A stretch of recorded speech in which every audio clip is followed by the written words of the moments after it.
the city declaring its first drought warning in more than 2 decades, pointing to staggering before and after pictures. New York City is currently under a drought warning, the first issued in over 20 years since 2002. If you think this doesn't affect you because you don't live in New York City, think again. Drought conditions are affecting communities all over the US, from worsening forest fires in California to water shortages in the Midwest. But how bad could it really get? Could we face something as the apocalyptic times? California's prolonged drought has fueled devastating wildfires in recent weeks, displacing families and destroying communities. One of the most effective ways that you can help is by volunteering or donating to your local churches such as Pasadena or the Saddleback Church, where 100% of your contributions directly assist families who have lost their homes or loved ones in this fire. Thank you. And now back to the video. If you're familiar with the Bible, you might recall the story of the 7-year famine in Genesis chapter 41, verse 54 to 57. Then the 7 years of famine began. The famine also struck all the surrounding countries, and people from all around came to Egypt to buy grain from Joseph because the famine was severe throughout the world. While it's an ancient narrative, its message about the importance of preparation and resource management remains profoundly relevant today. But that's ancient history, right? Surely something like this hasn't happened in modern times. Well, think again. If you lived in Southwest US, persistent drought has been a harsh reality for over 2 decades. Colorado, for example, has endured drought conditions for 22 consecutive years. Shocking? Then why hasn't the rest of the US felt the full impact of the drought? 1. The US has pretty robust agricultural systems and globalized supply chains, allowing food products to be sourced from non-drought affected regions domestically and internationally. 2. Some crops such as grains could be stored for future use, and reserves can be used to offset immediate shortages, delaying visible effects like price hikes. What about water? Many cities, just like NYC, have implemented water conservation measures and infrastructure to ensure water supplies remain stable, even during droughts. However, persistent droughts will eventually deplete resources and bring us back to the chaos similar to during the pandemic. And yes, you definitely want to be prepared for such a situation and not suddenly be thrown into the fire. Remember what the worldwide pandemic did to our lives? According to the US Department of Agriculture, as of October 29, 2024, drought affected approximately 81% of corn production, 73% of soybean production, 62% of the cattle inventory, 46% of cow's milk inventory, and the list goes on. All these values are higher than they were at the end of the previous month. So, how can we survive if the drought worsens? Well, the US can learn from their South American counterparts. This is me, an average Joe living in Ecuador, and currently I am in the midst of the worst drought in more than 60 years. So just had a wildfire in the area where I live. As you can see, the fire almost reached a neighbor's house, but thankfully the wind direction changed and the fire diminished, and so the firefighters were able to come in and put out the fire. No one was hurt and no property was damaged. Thank God. The ongoing crisis has dropped water reserves to critical levels, which also impacts electricity service in a country that relies on its hydroelectric plants for 70% of its electricity supply.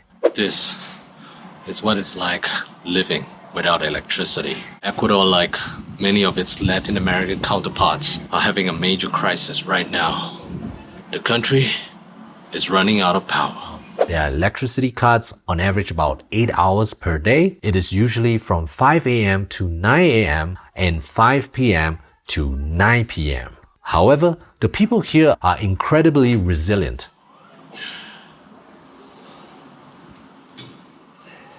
And they have learned to adapt to the situation, because this is not the first time they have experienced droughts. So, let me show you how my wife protects our family from the drought. So in our house, we light up with portable lights like this, LED lights, as you can see.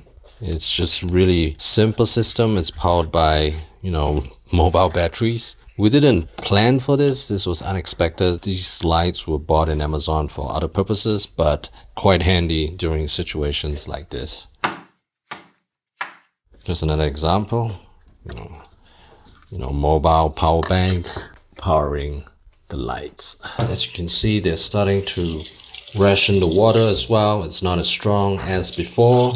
You've got to make sure we have water to flush the toilets, to drink, and to shower. So we bought 2 tanks and filled them up with water beforehand. This is our emergency water. For drinking water, we also stored some water in bottles.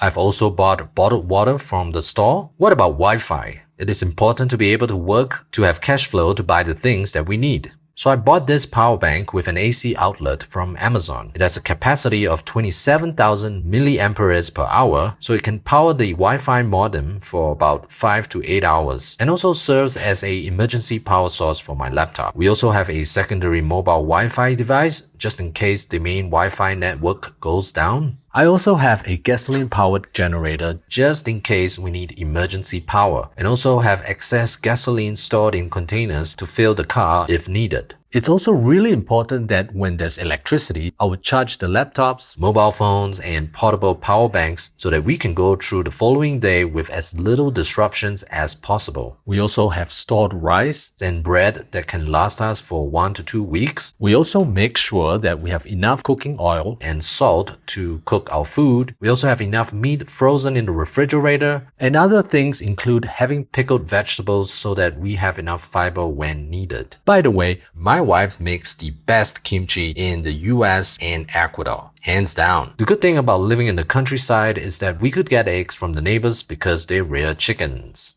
Although on an individual level, we can conserve water and electricity by installing water-efficient appliances like low-flow shower heads and switching to energy-efficient devices. Ultimately, the long-term solution lies with the government. They have to invest in infrastructure, for example, modernizing irrigation systems to reduce water wastage in agriculture, which accounts for a significant portion of US water usage. We also need the government to address climate change by investing in renewable energy and carbon reduction programs to mitigate the long-term effects of global warming, which intensifies droughts. Also, reforestation and ecosystem restoration projects need to be expanded to improve water retention and reduce desertification. Therefore, we need to spread awareness in our communities about the importance of resource conservation and climate resilience, and support policies that promote sustainable energy use. I really pray that things in the US will improve and you don't have to be in a situation where your day-to-day living will be affected. I'm Average Joe. If you enjoyed the video, please consider liking it, sharing it, and subscribing to my channel. Truly appreciate your support, and it helps the YouTube algorithm connect with more people like you who can benefit from what we are sharing here. Thank you. See you in the next video. Bye.